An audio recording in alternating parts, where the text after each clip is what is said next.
In the bustling city of Abuja, Nigeria, three young friends, Emeka, Bola, and Ahmed, spent their mornings working at a small car wash in Maitama. Under the warm Nigerian sun, they scrubbed cars, laughed, and dreamed of lives beyond buckets and soap.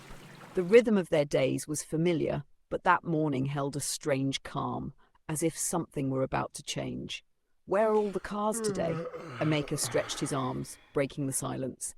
Just then, the low rumble of a powerful engine broke through, and a sleek black Range Rover pulled into the car wash, its polished surface gleaming in the sunlight.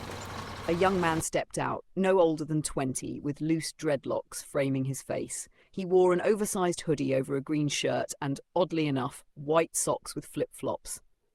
Without a word, he tossed his keys to Emeka, who caught them mid-air, surprised.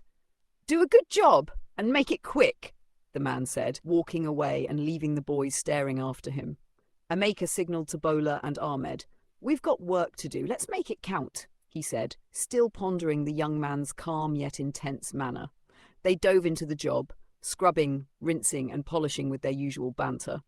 But as Ahmed worked on the back of the car, he opened the trunk and froze. There, nestled among bags and boxes, was a tortoise, its mouth gripping a crisp 1,000 naira note.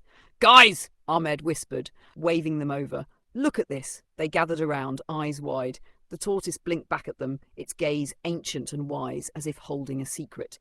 "Should we take it?" Bola asked, excitement flickering in his eyes, but Emeka hesitated, feeling a chill.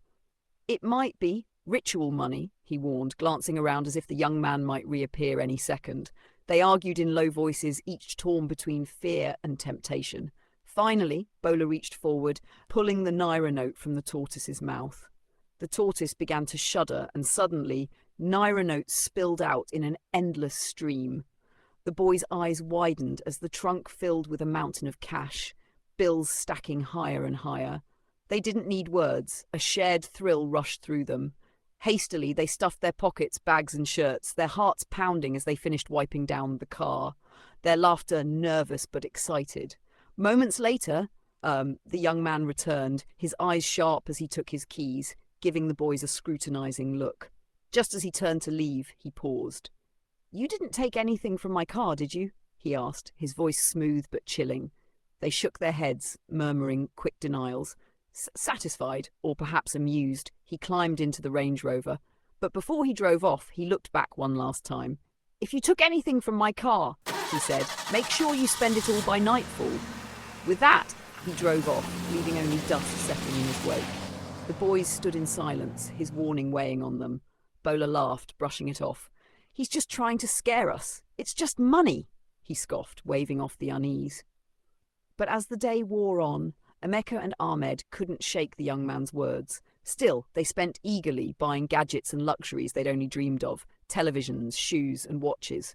Bola, though, saved part of his share. "Why waste it all today?" he reasoned, tucking the money away. That night they returned home richer than they'd ever imagined. But as dawn broke, rumours spread through Maitama. Bola had been seen wandering the streets, his eyes vacant, clutching his naira notes, laughter echoing as he muttered incoherently, his mind lost. Emeka and Ahmed watched from afar, their hearts heavy. The young man's warning replayed in their minds, and they understood. Some wealth comes with a price far beyond its worth. Thank you for tuning in to Nedin Ife TV. Don't forget to subscribe for more captivating stories. We appreciate your support.